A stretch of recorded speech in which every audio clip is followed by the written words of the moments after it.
Hi everyone, welcome to my classroom. Now we are going to discuss about marginal costing and decision making. That is the application of marginal costing or CVP analysis, cost volume profit analysis. അതായത് ചിലപ്പോൾ question പേപ്പറിൽ വരുന്നത് എങ്ങനെയായിരിക്കും, application of marginal costing, decision making എന്നുള്ള process എങ്ങനെയാണ് marginal കോസ്റ്റിങ്ങിലൂടെ ചെയ്യുക, അതുപോലെ application of CVP analysis, ഇതൊക്കെ ആയിരിക്കും ചിലപ്പോൾ ക്വസ്റ്റ്യൻ പേപ്പറിൽ വരുന്നത്. ഓക്കെ, അപ്പോൾ മാർജിനൽ കോസ്റ്റിങ്ങും ഡിസിഷൻ മേക്കിങ്ങും, അതല്ലെങ്കിൽ കോസ്റ്റ് വോളിയം പ്രോഫിറ്റ് അനാലിസിസും ഡിസിഷൻ മേക്കിങ്ങും, നമുക്കതിനകത്ത് 7 പോയിൻറ്റ്സ് കവർ ചെയ്യാം. ഫസ്റ്റ് പറയുന്നത് fixation of selling price, profit planning, selection of a suitable sales mix, problem of key factor, make or buy decision, shut down decision, accepting bulk orders, additional orders, export orders and exploring new market. ഈ 7 കേസസിലും നമുക്ക് എന്ത് apply ചെയ്യാവുന്നതാണ്? Marginal costing apply ചെയ്യാവുന്നതാണ്, അതല്ലെങ്കിൽ cost volume profit analysis apply ചെയ്യാവുന്നതാണ്. ഇതിൽ ഈ ഓരോ സിറ്റുവേഷൻസും നമ്മൾ സെപ്പറേറ്റ് പഠിക്കുന്നുണ്ട്. ഓരോന്നിനും തിയററ്റിക്കൽ എക്സ്പ്ലനേഷന് ശേഷം നമ്മൾ പ്രോബ്ലം ചെയ്ത് പഠിക്കും.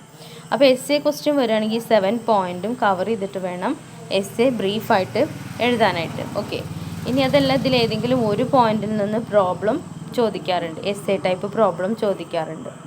അപ്പോൾ അത്രയും കോൺസെൻട്രേറ്റ് ചെയ്ത് നന്നായിട്ട് പഠിക്കേണ്ട ഒരു പോർഷനാണ് എടുക്കുന്നത്. അപ്പോൾ ഇതിനകത്ത് നമ്മൾ ഈ ഒരു ക്ലാസ്സിൽ നമ്മൾ കവർ ചെയ്യുന്നത് ഫസ്റ്റ് പോയിന്റ് മാത്രമാണ്, ഫിക്സേഷൻ ഓഫ് സെല്ലിംഗ് പ്രൈസ്. ഇപ്പോൾ സെല്ലിംഗ് പ്രൈസ് ഫിക്സ് ചെയ്യുമ്പോൾ അത് മാർജിനൽ കോസ്റ്റിംഗ് എപ്പോഴാണ് അപ്ലൈ ചെയ്യേണ്ടത് എന്നുള്ള കാര്യങ്ങളൊക്കെയാണ് പഠിക്കുന്നത്. Fixation of selling price. What is selling price? Selling price എന്ന് പറഞ്ഞാൽ എന്താ? ശരിക്കും ഒരു പ്രോഡക്റ്റ് വിൽക്കുന്ന പ്രൈസാണ് സെല്ലിംഗ് പ്രൈസ് എന്ന് പറയുന്നത്, അല്ലേ? Selling price is actually the profit plus cost.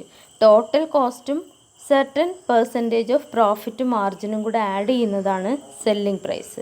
ഇപ്പോൾ ടോട്ടൽ കോസ്റ്റ് എത്രയാണോ വന്നത് അതിൻ്റെ കൂടെ സെർട്ടൻ പെർസെൻറ്റേജ് ഓഫ് പ്രോഫിറ്റ് മാർജിനും കൂടെ ആഡ് ചെയ്യുമ്പോഴാണ് സെല്ലിംഗ് പ്രൈസ് ആവുന്നത്. ആ സെല്ലിംഗ് പ്രൈസാണ് നമ്മൾ പ്രോഡക്റ്റ് സെയിൽ ചെയ്യാനായിട്ട് യൂസ് ചെയ്യുന്നത്. But under severe competition or in a depressed market it may not be possible to earn a uniform profit on sales. ചില സിറ്റുവേഷനിൽ സീവിയർ ആയിട്ടുള്ള കോമ്പറ്റീഷൻ വരുമ്പോൾ, അതായത് കട്ട് ത്രോട്ട് കോമ്പറ്റീഷൻ വരുമ്പോൾ, മാർക്കറ്റ് ഡിപ്രസ്ഡ് ആവുന്ന ടൈമിൽ നമുക്ക് എല്ലാ സമയവും ഏൺ ചെയ്യുന്ന പോലെ ഒരേ രീതിയിൽ പ്രോഫിറ്റ് ഏൺ ചെയ്യാൻ പറ്റിയെന്ന് വരില്ല. സെയിൽസിൻ്റെ മുകളിൽ ഒരേ ലെവലിലെ പ്രോഫിറ്റ് എപ്പോഴും കിട്ടിയെന്ന് വരില്ല. അപ്പോൾ ഇങ്ങനെയുള്ള കട്ട് ത്രോട്ട് കോമ്പറ്റീഷൻ്റെ സിറ്റുവേഷൻ വരുമ്പോൾ പ്രൈസ് നമുക്ക് മാറ്റേണ്ടി വരും. Sometimes the price may be fixed even below the cost. ചില സിറ്റുവേഷനിൽ എന്താ സംഭവിക്കുന്നത്? കോസ്റ്റിനേക്കാൾ, അതായത് ടോട്ടൽ കോസ്റ്റിനേക്കാൾ നമ്മൾ വില കുറവുള്ള പ്രൈസ് ഫിക്സ് ചെയ്ത് സെയിൽ ചെയ്യേണ്ടതായിട്ട് വരും. ടോട്ടൽ കോസ്റ്റിനേക്കാൾ ചെറിയ വില നമ്മൾ ഫിക്സ് ചെയ്യേണ്ട സിറ്റുവേഷൻസ് വരാറുണ്ട്. ആ സിറ്റുവേഷൻസിലാണ് നമ്മൾ ഏത് അപ്ലൈ ചെയ്യുക? മാർജിനൽ കോസ്റ്റിംഗ് അപ്ലൈ ചെയ്യുക. In marginal costing any product which give the positive contribution is profitable and recommended in long run.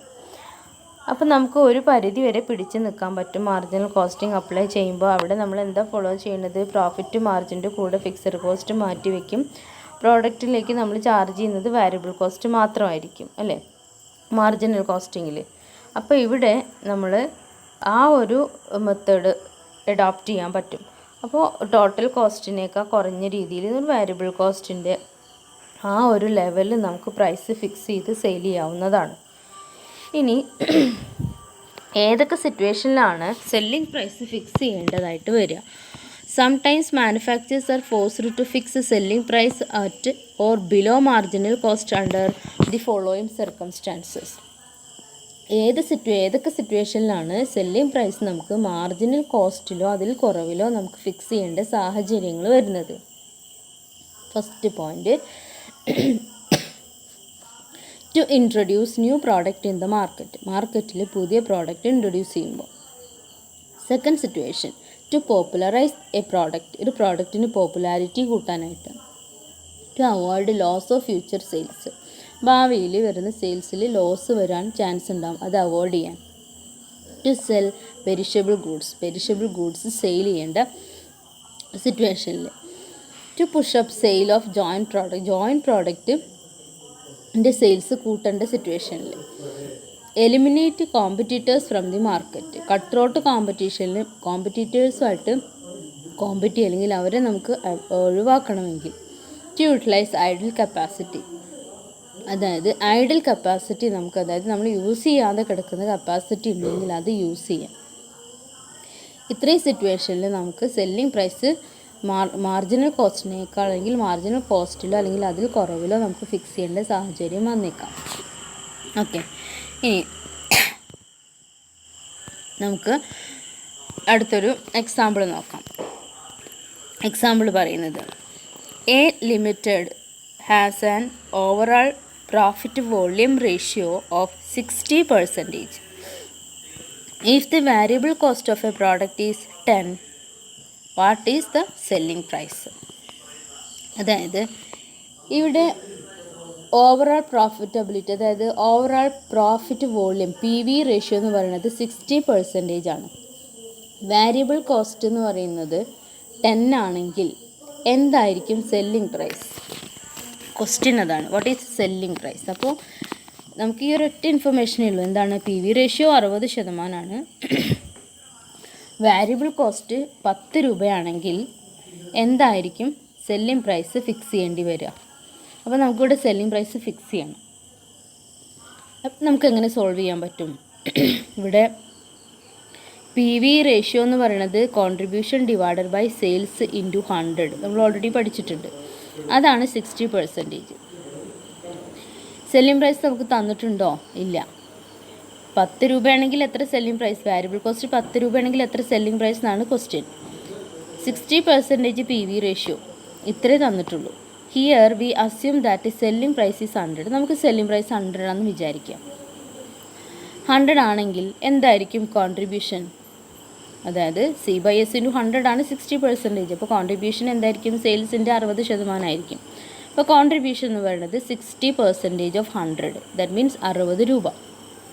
Okay, then 60 contribution ആണെങ്കിൽ വാരിയബിൾ കോസ്റ്റ് നമുക്കറിയാം എത്രയായിരിക്കും? 100 minus 60, that is equal to 40. Sales എന്ന് പറയുന്നത് variable കോസ്റ്റും കോൺട്രിബ്യൂഷനും ചേർന്നതാണ്. സെയിൽസിൽ നിന്ന് contribution മാറ്റിയാൽ നമുക്ക് വാരിയബിൾ കോസ്റ്റ് കിട്ടും. അപ്പോൾ സെയിൽസ് 100 ആണ് നമ്മൾ അസ്യൂം ചെയ്തിട്ടുണ്ട്. അതിൽ നിന്ന് കോൺട്രിബ്യൂഷൻ 60 ലെസ് ചെയ്തു. അപ്പോൾ ബാക്കിയുള്ളത് വാരിയബിൾ കോസ്റ്റ് ആയിരിക്കും. ഓക്കെ, അപ്പോൾ ക്ലിയർ അല്ലേ? അപ്പോൾ 100 ആണ് സെല്ലിംഗ് പ്രൈസ് എങ്കിൽ വാരിയബിൾ കോസ്റ്റ് എത്രയാണ്? 40 ആണ്. നമുക്കിവിടെ എന്താ question? When variable cost is 10, selling price will be dash. Variable cost 10 ആണെങ്കിൽ സെല്ലിംഗ് പ്രൈസ് എന്താണെന്നാണ്. പക്ഷേ വാരിയബിൾ കോസ്റ്റ് 40 ആണെങ്കിൽ സെല്ലിംഗ് പ്രൈസ് 100 ആണ് നമ്മൾ അസ്യൂം ചെയ്തിട്ടുണ്ട് അല്ലേ? സെല്ലിംഗ് പ്രൈസ് 100 ആണെങ്കിൽ വാരിയബിൾ കോസ്റ്റ് 40 നമ്മൾ കണ്ടുപിടിച്ച് കഴിഞ്ഞു. ഈ ഒരു റിലേഷനിൽ നിന്ന് നമുക്ക് എന്ത് കണ്ടുപിടിക്കാം? സെല്ലിംഗ് പ്രൈസ് കണ്ടുപിടിക്കാം. ദാറ്റ് ഈസ് ഇവിടെ 100 സെല്ലിംഗ് പ്രൈസ് ആകുമ്പോൾ വാരിയബിൾ കോസ്റ്റ് 40, അതായത് വാരിയബിൾ കോസ്റ്റ് 40 ആകുമ്പോൾ 100 ആണ് സെല്ലിംഗ് പ്രൈസ്. അങ്ങനെയാണെങ്കിൽ വാരിയബിൾ കോസ്റ്റ് 10 ആകുമ്പോൾ എന്ത് ഇക്വേഷൻ നമ്മൾ ഫോളോ ചെയ്യേണ്ടത്? 100 ഡിവൈഡഡ് ബൈ 40 ഇൻറ്റു 10 ചെയ്താൽ മതി. 100 എന്താണ്? സെയിൽസ്. വാരിയബിൾ കോസ്റ്റ് 40, അതായത് 40 വാരിയബിൾ കോസ്റ്റ് ആകുമ്പോൾ സെയിൽസ് 100 ആണ്. 100 ഡിവൈഡഡ് ബൈ 40 വാരിയബിൾ കോസ്റ്റ് ആകുമ്പോൾ സെയിൽസ് 100 ആണ്. അതിനെ 10ലേക്ക് കൺവേർട്ട് ചെയ്യാം. 40 ആകുമ്പോഴാണല്ലോ 100, അപ്പോൾ 10 ആകുമ്പോൾ എത്രയായിരിക്കും? ഇൻറ്റു 10, അതായത് 100 divided by 40 into 10, that is equal to 25. അപ്പോൾ 10 രൂപയാണ് വാരിയബിൾ കോസ്റ്റ് എങ്കിൽ സെല്ലിംഗ് പ്രൈസ് എത്ര നമുക്ക് ഫിക്സ് ചെയ്യാം? 25. ക്ലിയർ അല്ലേ? 40 വാരിയബിൾ കോസ്റ്റ് ആകുമ്പോൾ സെല്ലിംഗ് പ്രൈസ് 100 ആണ് ഇൻറ്റു 10, അതായത് 25 രൂപ. ഓക്കെ, അത് ക്ലിയർ ആയിട്ടുണ്ടാവും അല്ലേ? അപ്പോൾ നമ്മൾ സെല്ലിംഗ് പ്രൈസ് കണ്ടുപിടിച്ചു. നമുക്ക് PV റേഷ്യോ മാത്രമേ അറിയാവുള്ളൂ 60%. അപ്പോൾ നമ്മൾ സെയിൽസ് 100 ആണ് അസ്യൂം ചെയ്തു. അതിൽ നിന്ന് നമ്മൾ 100 ആണെങ്കിൽ എത്രയാണ് കോൺട്രിബ്യൂഷൻ? 60. അങ്ങനെ കോൺട്രിബ്യൂഷൻ 60 ആണെങ്കിൽ ബാക്കി വാരിയബിൾ കോസ്റ്റ് ആയിരിക്കും. വാരിയബിൾ കോസ്റ്റ് 40 ആകുമ്പോൾ സെല്ലിംഗ് പ്രൈസ് 100 ആണെങ്കിൽ അതിനെ നമുക്ക് 1 രൂപയിലേക്ക് കൺവേർട്ട് ചെയ്ത് കഴിഞ്ഞാൽ ഇൻറ്റു 10 ചെയ്ത് കഴിഞ്ഞാൽ നമുക്ക് എന്ത് കിട്ടും? 25 സെല്ലിംഗ് പ്രൈസ് കിട്ടും. വേറൊരു ക്വസ്റ്റ്യൻ കൂടെ നോക്കാം. ABC Limited is working below normal capacity due to adverse market conditions. The present sales and cost of the firm are. ABC Limited company work ചെയ്യുന്നത് നോർമൽ കപ്പാസിറ്റിയിലാണ്, കാരണം മാർക്കറ്റ് കണ്ടീഷൻസ് മോശമാണ്. Present സെയിൽസും കോസ്റ്റും താഴെ തന്നിട്ടുണ്ട്. നോർമൽ കപ്പാസിറ്റി 5000 യൂണിറ്റ് ഉണ്ട്. Actual output 3000 unit. Direct material വരുന്നത് 30,000, direct labour 12,000, variable overhead 3,000, fixed overhead 25,000, selling price per unit 20. It is difficult to sell additional units in the market over the present level of output. The company has received enquiries for the supply of additional units below the current market price. You are advised to suggest minimum price to be charged for additional unit. അപ്പോൾ ഈ ഒരു adverse market കണ്ടീഷനിൽ അവർക്ക് normal selling പ്രൈസിൽ sale ചെയ്യാൻ പറ്റാത്ത സിറ്റുവേഷനാണ്. അപ്പോൾ ഏറ്റവും കുറഞ്ഞ രീതിയിൽ മിനിമം ലെവലിൽ അവർക്ക് സെല്ലിംഗ് പ്രൈസ് ഫിക്സ് ചെയ്യണം. അതിന് നമ്മുടെ ഹെൽപ്പ് വേണം. മാർജിനൽ കോസ്റ്റിംഗ് അപ്ലൈ ചെയ്തുകൊണ്ട് നമുക്ക് അവരെ ഹെൽപ്പ് ചെയ്യാൻ പറ്റും. അതായത് അവരുടെ നോർമൽ കപ്പാസിറ്റി 5000 യൂണിറ്റ് ഉണ്ട്. ഇപ്പോൾ അവർ ആക്ച്വൽ യൂണിറ്റ് എത്രയാണ് പ്രൊഡ്യൂസ് ചെയ്യുന്നത്? 3000 യൂണിറ്റ്സ് ആണ്. അപ്പോൾ നമുക്ക് മാർജിനൽ കോസ്റ്റിനെ ബേസ് ചെയ്തിട്ട് ചെയ്യാവുന്നതാണ്. മാർജിനൽ കോസ്റ്റിൽ ആ ഒരു മാർജിനൽ കോസ്റ്റിൻ്റെ ലെവലിൽ നമുക്കൊരു യൂണിറ്റിന് എത്ര രൂപയാവുമെന്ന് കണ്ടുപിടിക്കാം. ഓക്കെ, അപ്പോൾ നമുക്ക് എന്ത് ചെയ്യാം? Calculation of marginal cost heading കൊടുക്കാം. മാർജിനൽ കോസ്റ്റ് കണ്ടുപിടിക്കാൻ പോവാം. മാർജിനൽ കോസ്റ്റ് എന്ന് പറഞ്ഞാൽ എന്താണ്? Variable cost, direct material, direct labour, variable overhead. Direct material cost ₹30,000, direct labour 12,000, variable overhead 3,000. മൂന്നും ചേർന്നാൽ നമ്മൾ അതിനെന്ത് വിളിക്കും? മാർജിനൽ കോസ്റ്റ് എന്ന് വിളിക്കും. അപ്പോൾ ഇവിടെ 30,000ഉം 12,000ഉം 42 വന്നു. 42ൻ്റെ കൂടെ 3,000 45,000 വന്നു. മാർജിനൽ കോസ്റ്റ് എത്ര കിട്ടി? 45,000 കിട്ടി. ഇനി ഒരു യൂണിറ്റിന് മാർജിനൽ കോസ്റ്റ് തന്നെയാണ് കേട്ടോ വാരിയബിൾ കോസ്റ്റ്. ഒരു യൂണിറ്റിന് എത്ര രൂപയായിരിക്കും? 3000 യൂണിറ്റ് അല്ലേ ആക്ച്വൽ ഔട്ട്പുട്ട്. അപ്പോൾ 45,000 ഡിവൈഡഡ് ബൈ 3,000 എന്ന് പറയുമ്പോൾ ഒരു യൂണിറ്റിന് 15 രൂപ കിട്ടും. 45,000 രൂപയാണ്. 3,000 യൂണിറ്റ് പ്രൊഡ്യൂസ് ചെയ്യുന്നപ്പോൾ ഒരു യൂണിറ്റിന് മാർജിനൽ കോസ്റ്റ് എത്ര വരും? 15 രൂപ. Therefore, minimum price to be charged is ₹15. Any price above the marginal cost will reduce the present loss by recovery of fixed cost. ഇതെന്താ നമ്മൾ മനസ്സിലാക്കേണ്ടത്? മിനിമം പ്രൈസ് നമുക്ക് 15 രൂപ സെല്ലിംഗ് പ്രൈസ് ഫിക്സ് ചെയ്യാവുന്നതാണ്. Any price above the marginal cost, ഈ marginal കോസ്റ്റിൽ കൂടുതൽ ഏത് പ്രൈസ് ഫിക്സ് ചെയ്താലും നമുക്ക് ഭാവിയിൽ വരുന്ന ലോസിനെ ഓവർകം ചെയ്യാൻ സാധിക്കും. പ്രസൻറ്റ് ലോസ് നമുക്ക് റിക്കവർ ചെയ്യാനും പറ്റും. ഓക്കെ, അപ്പോൾ നമുക്ക് എന്ത് ചെയ്യാം? മിനിമം പ്രൈസ് 15 ചാർജ് ചെയ്യാം എന്നുള്ള ഡിസിഷനിലെത്തി. ഇനി price above the marginal cost will reduce present loss by recovery of fixed cost. Okay, അപ്പോൾ എന്ത് ശ്രദ്ധിക്കുക? ഫിക്സഡ് കോസ്റ്റ് നമ്മളിവിടെ ചാർജ് ചെയ്യാൻ എടുക്കില്ല. അത് എപ്പോഴും നമ്മൾ കോൺട്രിബ്യൂഷൻ്റെ കൂടെ ചേർത്ത് വയ്ക്കുകയാണ് ചെയ്യുന്നത് മാർജിനൽ കോസ്റ്റിങ്ങിൽ കേട്ടോ. അപ്പോൾ നമ്മൾ ടോട്ടൽ കോസ്റ്റ് കൺസിഡർ ചെയ്യാതെ മാർജിനൽ കോസ്റ്റ് വെച്ചാണ് ഒരു യൂണിറ്റിന് 15 രൂപ എടുത്തത്. അപ്പോൾ 15 രൂപ എടുക്കുകയാണെങ്കിൽ നമുക്കൊരു പരിധി വരെ ലോസിനെ ഓവർകം ചെയ്യാം. ക്ലിയർ അല്ലേ?